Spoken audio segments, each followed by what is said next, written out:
Welcome everybody to this week's edition of Valpo Basketball Preview along with head coach Bryce Drew. This is Todd Eichow, and we really focus in on maybe the toughest conference week of the year as Valpo heads to Detroit for games against Oakland and the University of Detroit. We'll first take a look back at the first week in conference play. You get a victory against UIC. You did it again. What's been the cornerstone all year has been defense. You shut them down in the first half, and that was pretty much the ball game. Great defensive effort for you on Saturday. After the Belmont game, we really focused a lot on the defensive end in practice and tried to get better at things that we thought we didn't execute as well as we needed to in that previous game. So, I was really pleased with the energy and with the improvement that we made on the defensive end. And it's really, really good to see, teams come into the arc, and we've seen this. This isn't the only year this has happened, but teams come into the arc, and they just struggle to get good looks at the basket. The extra energy at home, the crowd, whatever it is. But another game where a team just struggled to get really any looks, and we've seen that numerous times really this year. Well, we've been blessed with a great crowd. I think when our students are here especially, and the community comes out, really gives us a great advantage.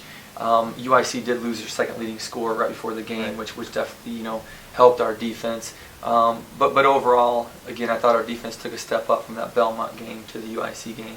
It's good. One thing that's good to see, maybe the last couple of games, Shane Hammock start to play like we saw Shane play earlier in the year, because you need that offense. Yeah, Shane's been tremendous. I think he's a lot more comfortable with the team.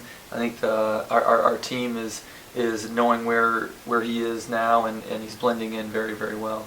And now you've got to take that defensive effort on the road against not only two of the best teams in the league, but two teams that possess really high-powered offenses. Starting with Oakland, which really, you'd have to say, probably one of the top 10 offensive teams in the country when you look at what they've done so far. They only scored 100 against Michigan State, to Washington, scored 85, and here they, in their first weekend of conference play, really didn't play well. They obviously didn't play well on Monday and a loss against Youngstown State. But there's always great focus for Oakland when they play Valpo, and we've seen this year after year after year when they've played poorly a lot of times in the game right before the Valpo game, and they come out and they give you their best shot. They're an excellent team. They had a tough stretch. They played at Washington, Michigan State, then at Virginia before coming home for these conference games. So they've had a lot of travel, under their legs. We know they're a really good team. We know them. We know Detroit.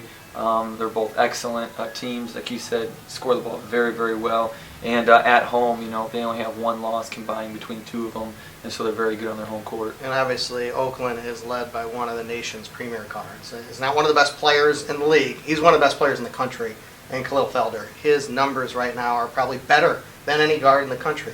He's second in the league in the country in scoring. He's first in the league in first in the country in assists by a wide margin. What makes him so good? He's got a great feel for the game, but he also has a lot of athletic ability behind it. And so, he really uses his size to an advantage. Sometimes, smaller guards don't pass the ball well, but he does a great job using his speed and his strength to get angles and his explosiveness to make passes. So he's very good there. And then, I think every year his shooting has gotten better, and now he's making outside shots consistently. And he's very tough to guard when you have to guard him on the outside and the end.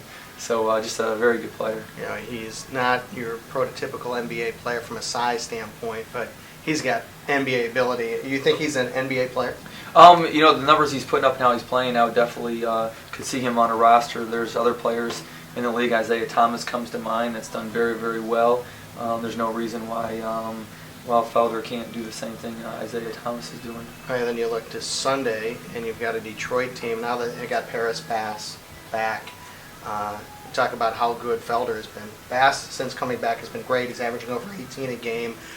He possesses all sorts of different problems that Felder possesses, right?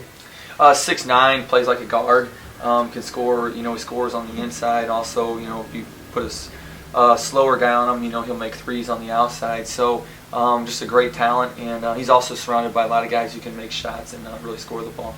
Talk about Bass coming back for them. Will your team finally be at 100%?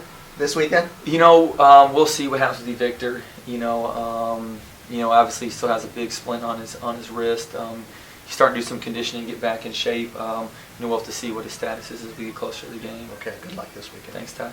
For head coach Bryce Drew, this is Todd Eichow. Thanks for joining us. We'll talk to you next week on Valpo Basketball Preview. Thank you.